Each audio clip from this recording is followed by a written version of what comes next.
Fala pessoal, beleza?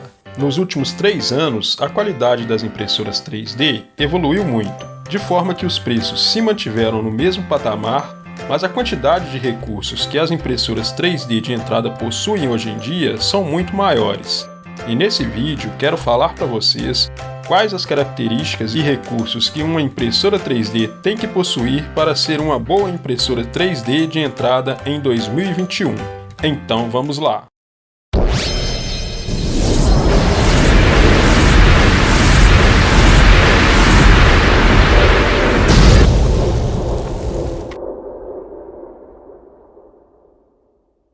A primeira coisa que temos que olhar ao começar a pensar em comprar uma impressora 3D é o quanto ela está sendo recomendada e utilizada pela comunidade de impressão 3D. Isso não é exatamente um recurso, mas isso fará muita diferença para você no dia a dia. Isso é importante, pois quanto maior a aceitação pela comunidade, maior será a chance de essa impressora ser boa e, consequentemente, maior será a chance de você conseguir suporte em caso de problemas. Além disso, a comunidade desenvolve diversas melhorias chamadas de upgrades, que fazem com que uma impressora que já é boa fique ainda melhor, ou que corrige certos defeitos de projetos que o fabricante não irá corrigir na sua impressora. O nivelamento da mesa de impressão de uma impressora 3D é a primeira coisa que você tem que fazer após a montagem da sua impressora. Sem isso, a sua primeira tentativa de impressão será desastrosa. Além de possivelmente não conseguir imprimir a peça, a chance de gerar um acidente e danificar as peças da impressora é muito grande.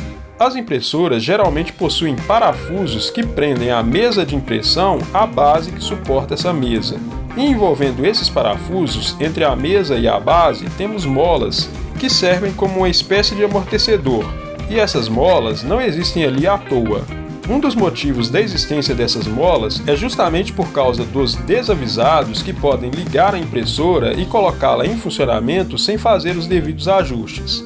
O que poderia fazer com que só a primeira ligada da impressora e ao fazer o home, que é mover todos os seus eixos ao ponto inicial, a impressora já poderia ser completamente inutilizada, pois caso ela encontrasse um ponto rígido ao mover os seus eixos, X, Y e Z, ao ponto inicial, poderia sofrer empenamento de várias de suas peças e até mesmo a queima de alguns dos seus motores, que movem esses eixos. É justamente para evitar a sobrecarga nos motores e evitar a possível queima dessas peças que existem vários fins de cursos nas impressoras 3D e essas molas, pois os fins de curso indicam para a placa controladora da impressora que o curso daquele eixo chegou ao seu fim e que é necessário desligar aquele motor. E as molas, como eu já disse, funcionam na mesa de impressão como um amortecedor.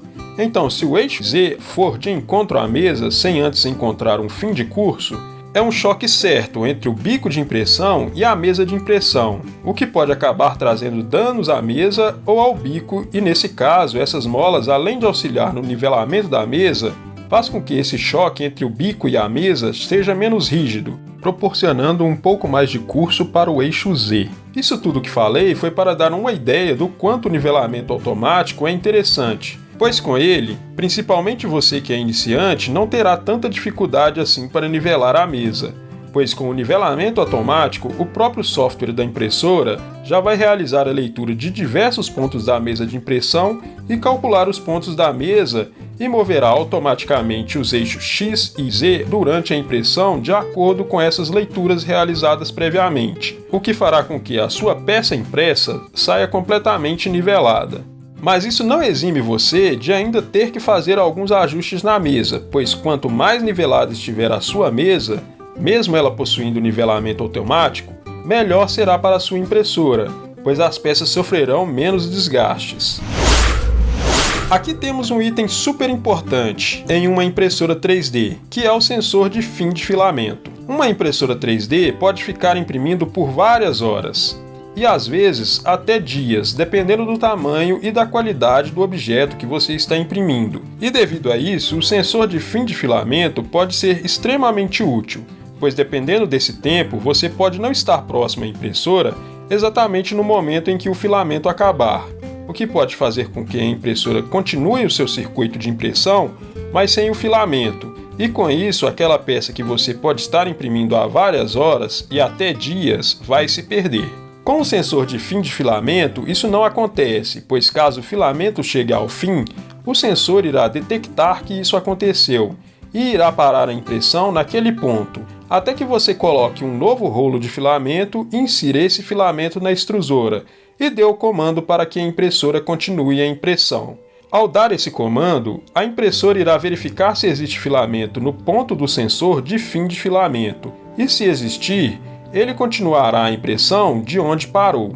Esse recurso vai te economizar muito tempo e dinheiro, pois sem isso, além de perder a peça inacabada, você perderá também a energia que foi consumida até aquele ponto em que o filamento acabou, além das horas que ela demorou para chegar naquele ponto. Antes que eu me esqueça, se você está gostando do que estamos falando até aqui, já vá deixando seu joinha. E se ainda não for inscrito, se inscreva aqui no canal. Como vocês podem ver aí na imagem ao lado, o canal está até tendo uma boa quantidade de visualizações, mas a proporção de inscritos que acompanham o canal é muito pequena em relação às visualizações. Então peço o seu apoio para que eu possa continuar trazendo vídeos interessantes como esse. Mas voltando aqui ao nosso assunto, vamos falar agora do retorno da impressão em caso de queda de energia. Sim, isso pode acontecer e depois de horas de impressão de uma peça. E as impressoras mais modernas, atuais, possuem esse recurso que é extremamente útil.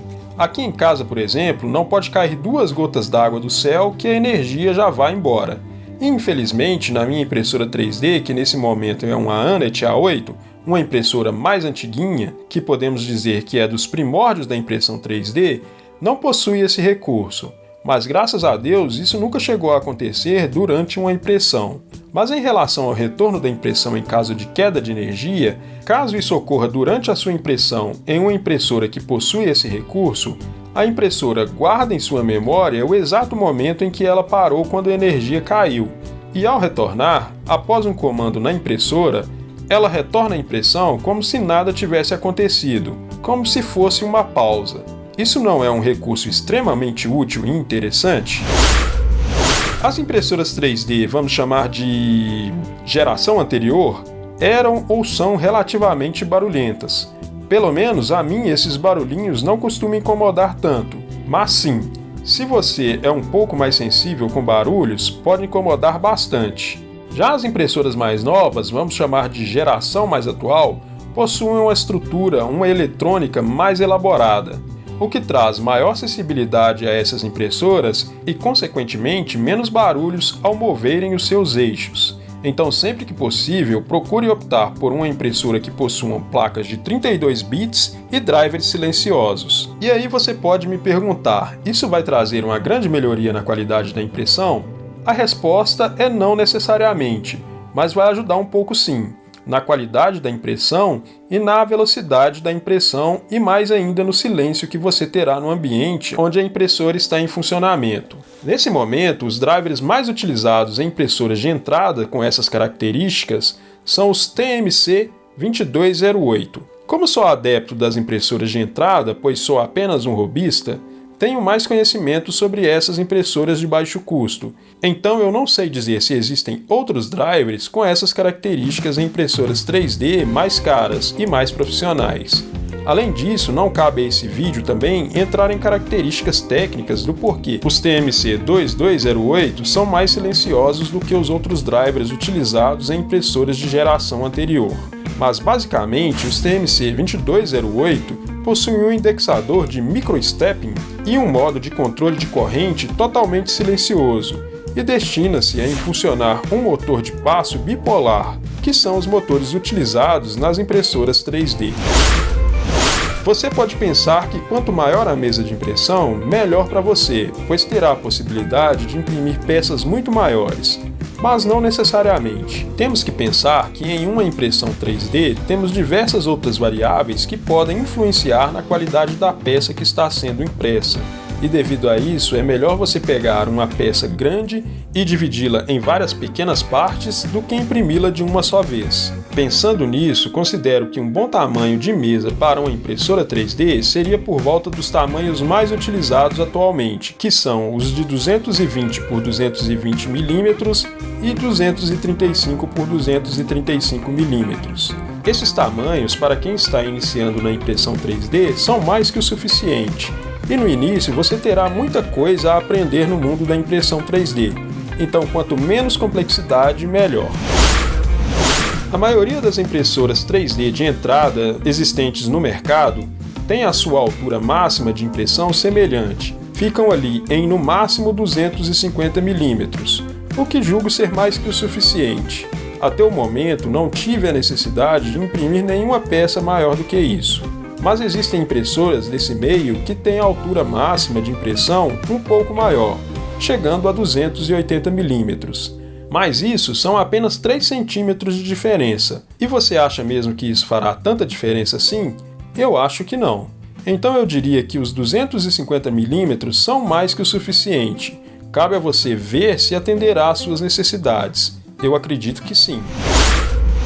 Essa é uma característica muito importante de uma impressora 3D, pois ela pode trazer limitações em relação ao tipo de material que você poderá utilizar em sua impressora. Geralmente, a temperatura de extrusão dessas impressoras de entrada são de no máximo 260 graus Celsius, o que te permite realizar a impressão de peças em 3D com os materiais mais comumente utilizados, como PLA e ABS. Mas com essa temperatura, você conseguirá imprimir também peças com materiais flexíveis e PETG. Então, com os 260 graus Celsius, você estará mais que bem servido. Outra característica que também não foge muito entre os fabricantes de impressoras 3D de entrada é o aquecimento da mesa de impressão, que geralmente fica na casa dos 100 graus Celsius. Algumas, com uma forçada de barra, dizem chegar a 110 graus Celsius, mas só testando mesmo para ver se é verdade. Com essas temperaturas, também é possível imprimir peças 3D com a maioria dos materiais comumente utilizados, como PLA e o ABS. Apesar de alguns fabricantes indicarem que para ABS às vezes seja necessário 110 graus Celsius, acredito que 100 graus Celsius vai de boa.